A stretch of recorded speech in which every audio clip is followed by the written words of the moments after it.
President of Abhaya Foundation, Mr. P.S. Rao, Chairman CII, Mr. Suresh Garu, FAPSI Chairman Mr. Shiv Kumar Rangta Sab, MLA Khairtabad Gauranilu Chintal Ramchandra Reddy Garu, and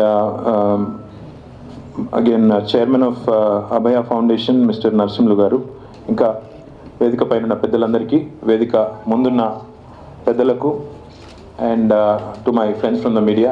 Is this a gathering full of Telugu people or any non-Telugu people as well? Lots of non-Telugus? Few, alright. So I'll probably stick to English then, yeah? Right. So I welcome you all. Obviously this is a fantastic initiative. In fact, this is probably the first of its kind in Hyderabad, where an organization has come forward to talk about what is this new initiative called the Corporate Social Responsibility. In fact, I think Suresh's speech was a nice segue for me into talking about what it is that, this new act that everybody seems to be referring to.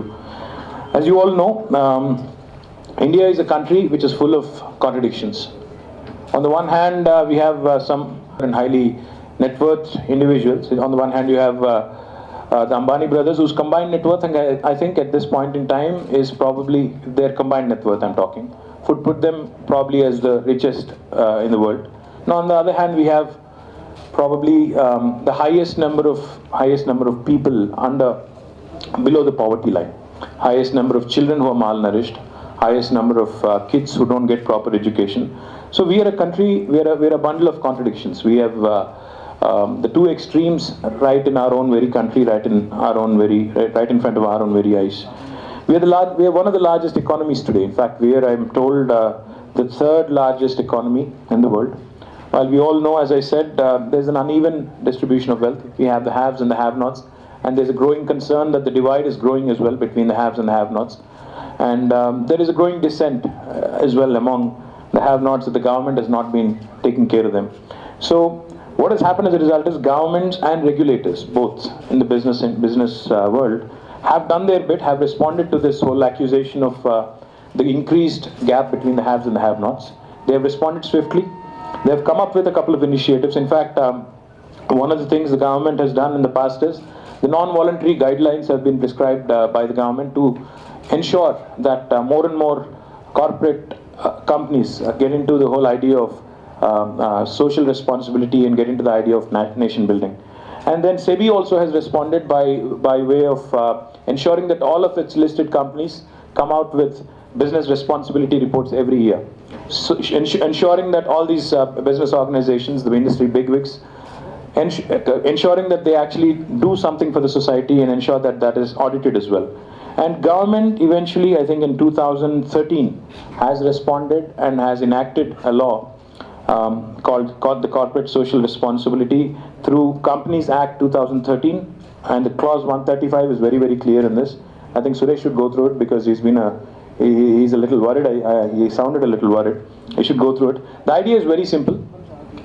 What clause 135 of the Companies Act 2013 says is, any company with an annual turnover of over 1,000 crores, or any company with a net worth of over 500 crores, or any company with a net profit of over 5 crores is now mandated to spend 2% of its earnings on what is called corporate social responsibility. And even the guidelines are very, very clear.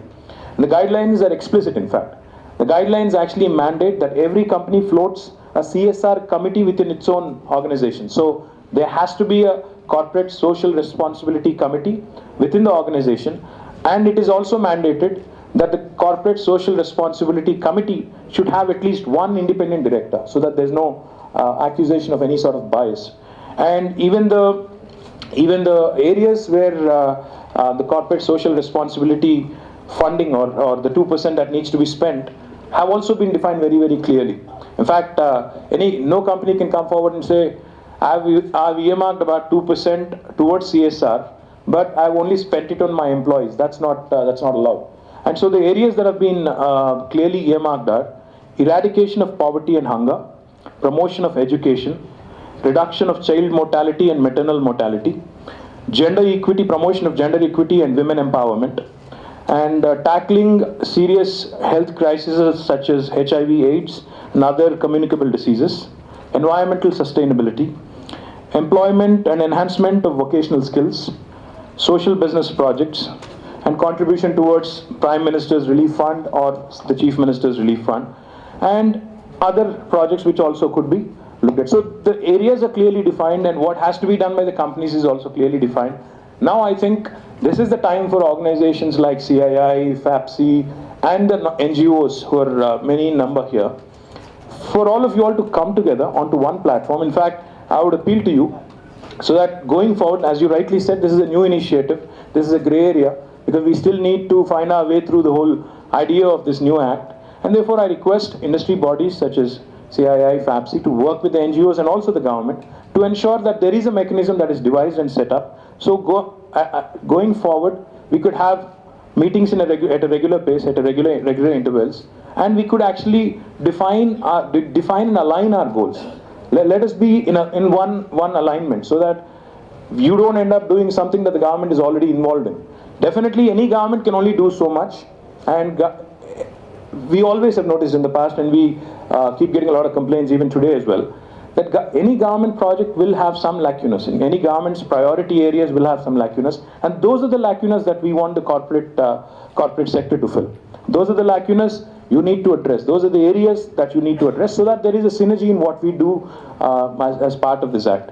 And we all know that corporate social responsibility, in fact, should not be mandated. This should come naturally. In fact, the estimation with this act is that in this year alone, 2014 and 15, this year alone, the estimation is that 20,000 crores of rupees will be spent by corporates because of this act, and about 6,000 odd companies would fall under this gambit.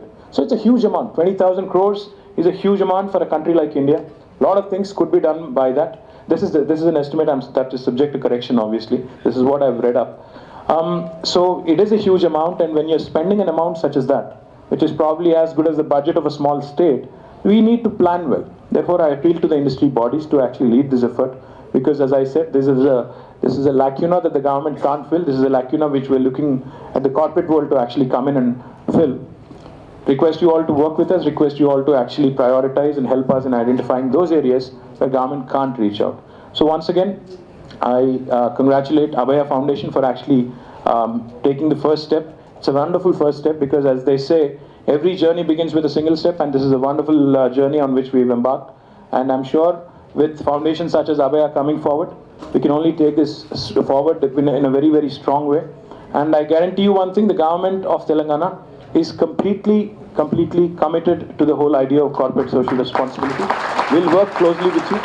We'll identify, we'll prioritize, we'll ensure that our works, our efforts are aligned, our efforts are coordinated. Once again, congratulate all the corporates who are here, congratulate all the NGOs here who are here, congratulate all the delegates as well of different NGOs who are here, because this is a wonderful effort that has begun, and going forward, this can only make our country stronger and better. Thank you very much.